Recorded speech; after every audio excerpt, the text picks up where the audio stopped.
हर दिन 5 लोग बनेंगे लखपति और हजारों लोग जीत सकते हैं cash prizes. Sony LIV app को खोलिए, प्ले अलोंग खेलिए हर रोज।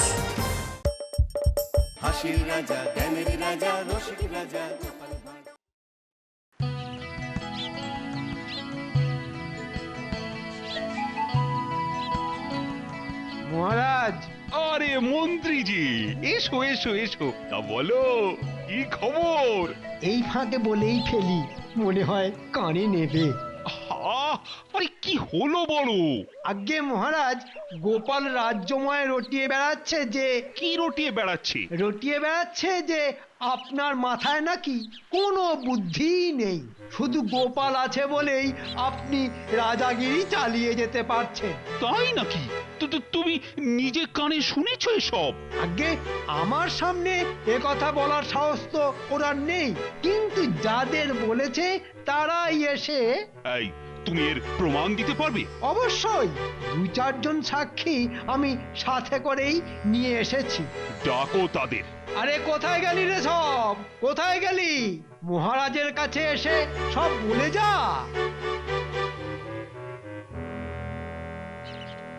বলো বলো বলো, গোপাল কি রটিয়ে বেড়াচ্ছে বলো দেখি। কি আর বলবো মহারাজ, সে ভারী মন্দ কথা। আগে মহারাজ, গোপাল সেদিন এই বাজারে বলছিল যে আপনার মাথায় নাকি ওই গোবরে ভরা, কোনো বুদ্ধি নাকি নেই। গোপাল আছে বলেই নাকি আপনি এই এই রাজত্ব চালিয়ে যাচ্ছেন, এই আর কি। তাই নাকি? এত বড় কথা বলেছে গোপাল? ঠিক আছে ঠিক আছে, তোমরা এখন যাও যাও যাও তো। বাহ, কান ভাঙচিতে তো কান পাতলা মহারাজের কানে দারুণ কাজ হলো।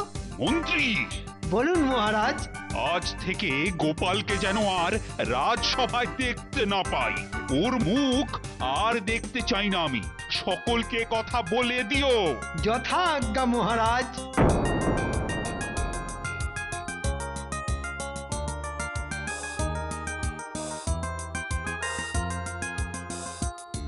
আরে কি হলো? এই তো ভাত টাত খেয়ে রাজসভায় গেলে, তা এর মধ্যে ফিরে এলে যে বড়। আজ থেকে রাজসভায় ঢোকা আমার বন্ধ হয়ে গেছে। মহারাজ আর আমার মুখ দর্শন করতে চান না। উমা, সে কি কথা গো? কেন? সে আমি কি করে বলবো?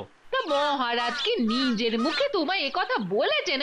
বলি, নিজের মুখে বললে তো আর এতটা গায়ে লাগতো না আমার। নিজে দাঁড়িয়ে থেকে রক্ষী আর মন্ত্রীকে দিয়ে বলিয়েছেন। তুমি কি একবার মহারাজের কাছে সে কথা বলতে? এই খবরদার, আমি মরে যাব তবু জীবনে কখনোই মহারাজের কাছে গিয়ে প্যান প্যান করব না, তাতে যা হবার হবে।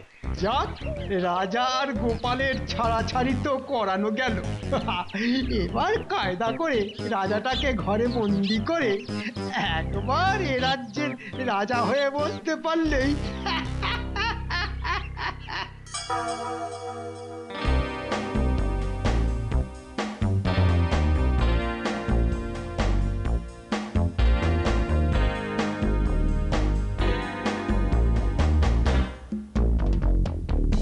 বাঁচান সাধু বাবা, আমার রাজ্যের লোকেদের বাঁচান।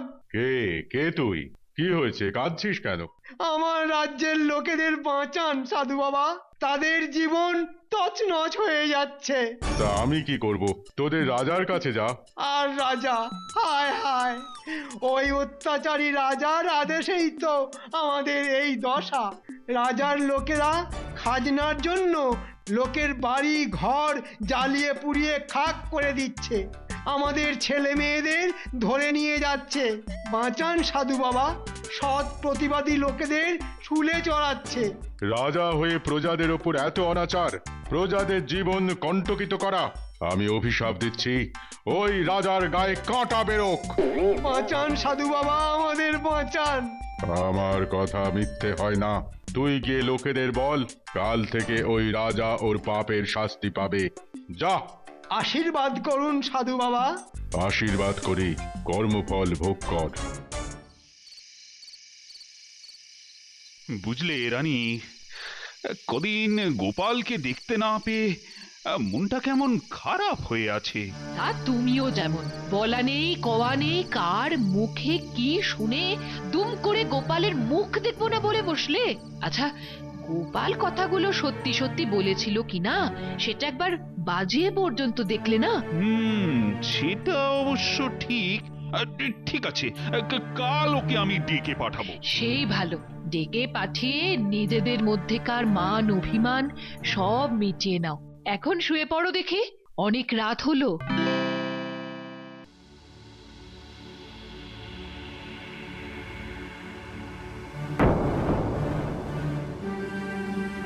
উমা! এ কি হলো গো? এ কি হলো? এ কি হলো? ও ও রানী, কি কি হলো আমার? আহা আহা, চোখ খুলতে পারছি না কেন? তোমার সারা শরীর, সমস্ত মুখ যে কাঁটায় ভরে গেছে গো, কালো কালো কাঁটা। আমি এক্ষুনি রাজবৈদ্যকে খবর পাঠাচ্ছি, তিনি এসে ওষুধ দিয়ে ঠিক আগের মতো করে দেবেন তোমায়।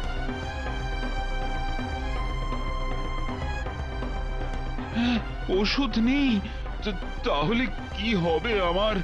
সারা গায়ে কাঁটা নিয়ে আমাকে সারাটা জীবন কাটাতে হবে। মহারাজ, মহারাজ, একটা কথা ছিল। এ কি, এটা কে রে? আমাদের আমাদের মহারাজ। মহারাজ? তা সারা গায়ে এত কাঁটা কেন? অজানা এক কারণে উনার সর্বাঙ্গ কাঁটায় ভরে গেছে। সর্বনাশ! এখন কি হবে? এই কাঁটায় ভরা শরীর নিয়ে উনি কি করে রাজসভায় গিয়ে বসবেন? কি করেই বা রাজ্য শাসন করবেন? যতদিন না এই শরীর কাঁটা মুক্ত হচ্ছে ততদিন আমি আর লোক সমক্ষে বেরোবো না। গোপালের সাথে মিলেমিশে তুমি না হয় রাজ্য চালাবে। আমি তো এটাই চেয়েছিলাম। এরপর তো গোপালকে তাড়াবো। না না, এ কি বলছেন মহারাজ? আমি বলি কি, এখনই এতটা ভেঙে পড়বেন না। উপায় কিছু একটা হবেই। রাজবৈদ্য, আপনাকে কিছু একটা করতেই হবে। আমি একটা মলম তৈরি করে পাঠিয়ে দিচ্ছি। সেটা সেটা সারা গায়ে ভালো করে লাগান। দেখা যাক এতে এতে কিছু উপশম হয় কিনা। তাহলে তাই করুন। চলুন, মলমটা নিয়ে আসার জন্য আমি আপনার সঙ্গে যাচ্ছি। কিচ্ছু চিন্তা করবেন না। আপনার এই বিপদের দিনে কাউকে পাশে না পেলেও আমি কিন্তু আপনার পাশে আছি। শোনো, গোপালকে একবার খবরটা দিও। আমি জানি আমার এই অবস্থার কথা শুনলে সে সব অভিমান ছেড়ে এক বস্ত্রে ছুটে আসবে। সে বেটা খবর পেলে তো ভাববেন না। দরকার হলে তার হাতে পায়ে ধরে আমি তাকে ঠিক নিয়ে আসব। চলুন রাজবৈদ্য।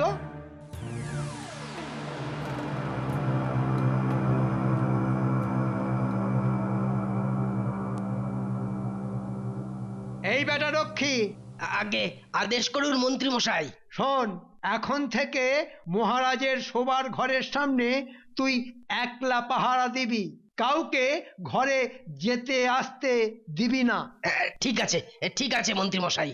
শুনুন, ঘরে গিয়ে যা দেখলেন সেসব এই মুহূর্ত থেকে ভুলে যান। ভুলে যাব মানে? দেখলেন তো আজ থেকে রাজ্যভার আমার। মহারাজ আর সুস্থ হবেন না। তাই মহারাজের আসল খবর কাউকে বলে দিলে আমি কিন্তু আপনাকে প্রাণে মেরে ফেলবো। এই বলে দিলাম। মনে রাখবেন, এখন থেকে আমি এই রাজ্যের রাজা। না না না না না, আমি আমি কাউকে বলবো না, কাউকে না। এখন থেকে আমার মুখে কুলুপ। ওরানি, মলম নিয়ে মন্ত্রী কখন আসবে? আসবে, আসবে, এক্ষুনি আসবে। আমি ততক্ষণ তোমার সকালের খাবারটা নিয়ে আসি। খাবার আনতে যাবে? তা যাও, তবে রাজবাড়ির কাউকে যেন আমার কথা বলো না। এখন মলমটা এলে বাঁচি। এই তো মহারাজ, এসে গেছি। এখন সারা গায়ে ভালো করে মলমটা লাগিয়ে নিন। ফুরিয়ে গেলে আবার এনে দেব। হ্যাঁ গো মন্ত্রী, গোপালের কাছে গিয়েছিলে? ওর কথা আর মুখে না আনাই ভালো মহারাজ। ভাবতে পারেন, হ্যাঁ ভাবতে পারেন, ও এতটাই বেঈমান যে আপনার এই অবস্থার কথা শুনেও কোনো হেলদোল নেই ওর। হ্যাঁ, ও ঠিক আছে, ওর কাছে তাহলে আর যেও না। বলছিলাম কি মহারাজ, আপনি তো আমায় রাজকাজ চালাতে বললেন, কিন্তু কিসের কিন্তু? ও বুঝতে পেরেছি, গোপালকে না পেলে তোমার অসুবিধে হবে, এই তো। না না, গোপালের জন্য কোনো অসুবিধে হবে না। তবে আসলে আপনি তো রাজসভায় যাবেন না বলছেন, কিন্তু কোনো কিছু আদেশ জারি করতে হলে তো। ও বুঝতে পেরেছি, সাময়িকভাবে কাজ চালানোর জন্য আমার রাজকীয় শিলমোহর চাইছো, এই তো। আগে মানে ওই সামনের ওই দেরাজের ওপর রাখা আছে। শিলমোহর, শিলমোহর, তোর কৃপাতে হব রাজা, কামাবো কোটি কোটি মোহর। রাজসভা বসার সময় তো প্রায় হয়ে গেল মহারাজ, আমি তাহলে যাই। হ্যাঁ হ্যাঁ, যাও যাও যাও যাও। আর একটা কথা, আপনার কথা কেউ জিজ্ঞাসা করলে কি বলবো? তাই তো, কি বলবে বলো তো? যদি বলি রানীমাকে নিয়ে আপনি তীর্থ ভ্রমণে গেছেন। হ্যাঁ হ্যাঁ হ্যাঁ, তাই বলে দাও, তাই বলে দাও। এটাই তো চাইছিলাম। তবে রাজা বাবু, তোমার এই তীর্থে যাওয়াই হবে শেষ যাত্রা।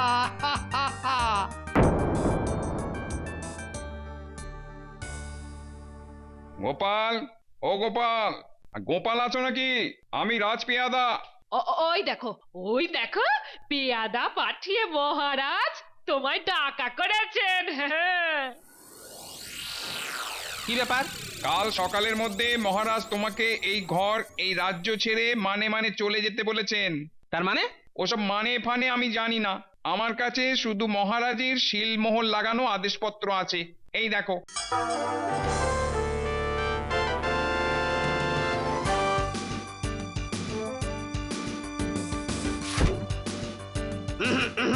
একদম ঘর থেকে বেরোবেন না, ঘর থেকে বেরোবেন না।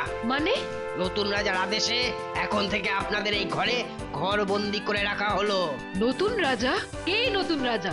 কেন, মন্ত্রী মশাই, যার হাতে ওই রাজকীয় শিলমোহর দিয়ে রাজকার্য পরিচালনা করতে বলেছেন। এক্ষুনি ডাকো তাকে, আজই এর একটা হেস্তনেস্ত করব। কোনো লাভ হবে না। নতুন রাজার আদেশে এই রাজপ্রাসাদে আমরা তিনজন ছাড়া আর কেউ নেই, সকলকে ভাগিয়ে দেওয়া হয়েছে, তাই চেঁচালেও কেউ আসবে না। যান, ভেতরে যান, যান বলছি।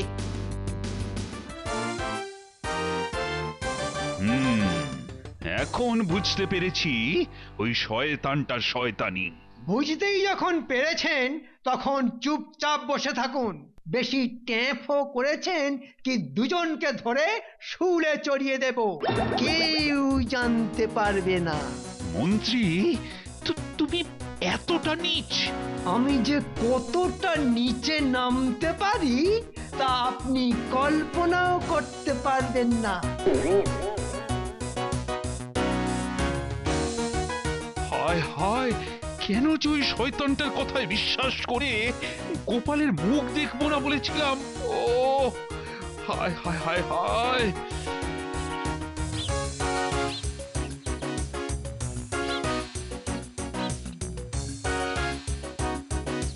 ওই দেখো, গোপাল দাদু। কিরে তোরা, গন্ধ শুকে শুকে ঠিক চলে এসেছিস। তোমাকে কদিন ধরে কত খুঁজেছি জানো, তা বৌমা কোথায়? এই ফাঁকা মাঠে পাতার ঘরে তো আর থাকতে পারবে না, তাই বাপের বাড়ি পাঠিয়ে দিয়েছি। এদিকে তো রাজ্যের অবস্থা ভয়ানক। ক্ষমতা হাতে পেয়ে ওই মন্ত্রী তো যা নয় তাই করতে শুরু করে দিয়েছে। জানো এই কদিনে খাজনা কত বাড়িয়ে দিয়েছে? মহারাজের তীর্থে যাবার কথা এই রকমই কিছু আন্দাজ করেছিলাম বলেই তো পড়ে আছি। আমার চিন্তা তো তোমাদের জন্য, তবে এর মধ্যে আমার কোথাও যেন একটা খটকা লাগছে। দেখুন, হঠাৎ করে আমাকে রাজ্য থেকে তাড়িয়ে মহারাজের নিজে চলে যাওয়া। আচ্ছা বিজ্ঞানী, এর মধ্যে মন্ত্রীর কোনো কারিগরি নেই তো? অসম্ভব নয়। তাই যেমন করেই হোক আমাকে সেটা জানতেই হবে। এছাড়া এছাড়া মন্ত্রীমশাই রাজপ্রাসাদের সব পুরনো লোকেদেরই ছাড়িয়ে দিয়ে ওই ওই নিজের লোক বসিয়েছেন। এটা তো হবার কথা নয়। পেয়েছি! মহারাজ রাজপ্রাসাদেই আছেন, সম্ভবত বন্দী। যেভাবেই হোক খবর পেতে হবে। ভেবে বলুন তো, পুরনো কেউ কি নেই? উম, না না, আছে আছে, ওই ওই মূল রক্ষীর চাকরি এখনো যায়নি। তার মানে ও নিশ্চয়ই কিছু জানে, আর সেই কারণেই মন্ত্রী ওকে তাড়াতে পারেন। আজ রাত্রিরেই ওর বাড়িতে আমরা লুকিয়ে যাব।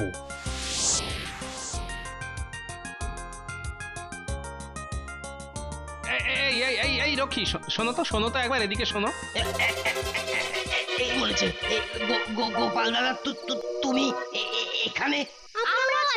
কথার উত্তর না দিলে আচ্ছা, ঠিক করে ভেবে বলো তো, মহারাজ কি সত্যি সত্যিই তীর্থ করতে গেছেন? হ্যাঁ, গেছেন তো। না না না, তোর মুখ দেখে তো সেটা মনে হচ্ছে না বাবা। শোন শোন, তুই এতদিন মহারাজের নুন খেয়েছিস, তাই মহারাজের খারাপ কিছু হয়ে গেলে ভগবান কিন্তু তোর মতো বেঈমানকে ক্ষমা করবেন না। হ্যাঁ, মানে মানে মরার পর তোর নরকবাস হবে। নরকবাসের যন্ত্রণাটা জানিস তো? আর তোর সেখানে যাবার ব্যবস্থাটা আমিই করব। মার বাটাকে, মার মার। ওরে বাবা রে, না না না না, কিন্তু বলে দিলে যে মন্ত্রী আমায় মেরে ফেলবে। শোন, সত্যি কথা বললে ভগবানের দয়ায় মন্ত্রী তোর টিকিটা অব্দি ছুঁতে পারবে না। তাহলে তাহলে শোনো।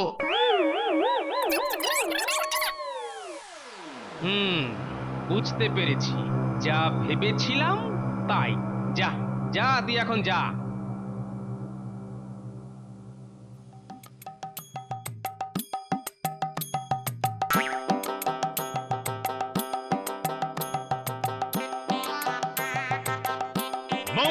শঙ্কর, তুমি কে? আমাকে চিনতে পারছিস না? তাহলে তো এরপর বলবি যার জন্য তুই আজ রাজার সারা শরীর কাঁটায় ভরিয়ে দিয়ে তাকে ঘর বন্দি করে রাজা হয়ে লাঠি ঘোরাচ্ছিস, তাকেও চিনিস না?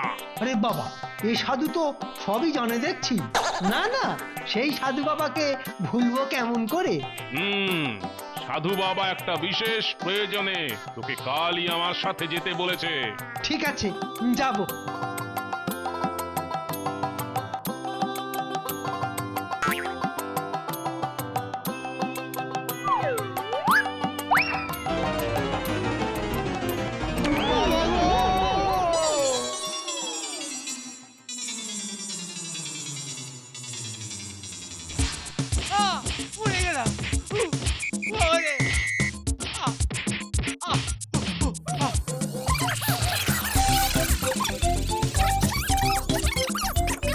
ঠিকানা জানা হয়ে গেছে, আমি চললাম।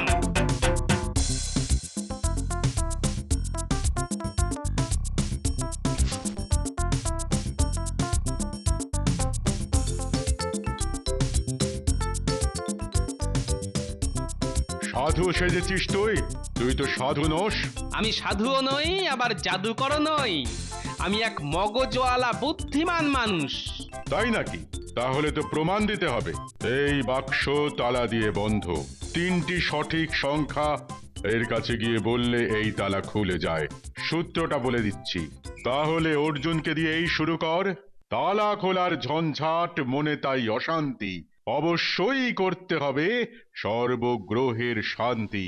তালা তুই পারবি খুলতে যদি পারিস কায়দা করে অনন্তকে ধরতে। যদি সঠিক সংখ্যা বলে তালাটা খুলতে পারিস, তাহলে বুঝবো তুই সত্যিই এক বুদ্ধিমান জ্ঞানী মানুষ। তখন তুই যা বলবি আমি তাই করব, আর না পারলে তোকে পোকা বানিয়ে দেব। 390। এটা কি করে করলি?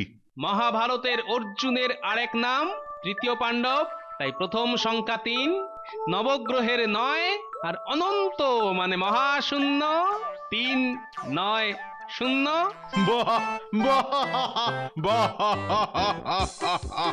আমার তপস্যা প্রাপ্ত শক্তি আর তোর ঈশ্বর প্রদত্ত বুদ্ধি। বাহ বাহ, বল বল তুই কি চাস? আমাদের মহারাজের কি হয়েছে? কে তোদের মহারাজ? আপনি যার গায়ে কাঁটা করে আমাদের রাজ্যের লোকেদের জীবনে কাঁটা বিছিয়েছেন। কাঁটা? ও ও সেই অত্যাচারী রাজা। কে বললো আমাদের রাজা অত্যাচারী? ওই রকম দয়ালু ভালো লোক সারা পৃথিবীতে পাবেন না। তাহলে যে লোকটা এসে বলল? একটা লোক এসে কারো নামে যা তা বললো আর আপনি তাকে না বুঝে শাস্তি দিলেন। কিন্তু তোর রাজা কোনো দোষ না করলে তো আমার অভিশাপ তার গায়ে লাগবে না। হ্যাঁ, দোষ উনি করেছেন, বিনা কারণে আমায় শাস্তি দিয়েছেন, কিন্তু তার এই রকম প্রায়শ্চিত্ত। তুই ওনার পাশে গিয়ে দাঁড়া, উনি সুস্থ হয়ে যাবেন। আর যার প্ররোচনায় আপনি এ কাজ করলেন? আমি তাকে কর্মফল ভোগ করার আশীর্বাদ দিয়েছিলাম, সে সুদে আসলে তা ভোগ করবে। যা যা, বাড়ি যা যা।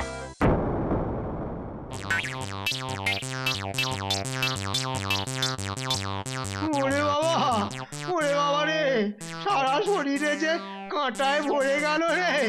ওরে বাবা তোমার রে। সব কারিকুরি শেষ মন্ত্রী ষড়যন্ত্রী মশাই। চলো এবার মহারাজের কাছে চলো। মহারাজ, আমি এসে গেছি মহারাজ। রানী, রানী দেখো দেখো, গোপাল দেখো, আমার শরীর থেকে সব কাঁটা চলে গেছে।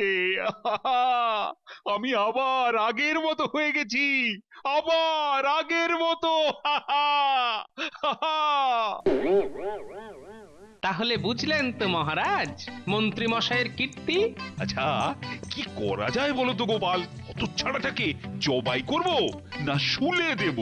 না না না, এক্ষুনি এক্ষুনি ওসব করতে যাবেন না। এর জন্য যে কষ্টটা এই কদিনে আপনি পেয়েছেন সেটা এখন একে উপভোগ করতে দিন, তারপর তো মরার প্রশ্ন। ও গোপাল, ও গোপাল, আমি আমি কথা দিচ্ছি এরকম শয়তানি জীবনে আর কখনো করবো না।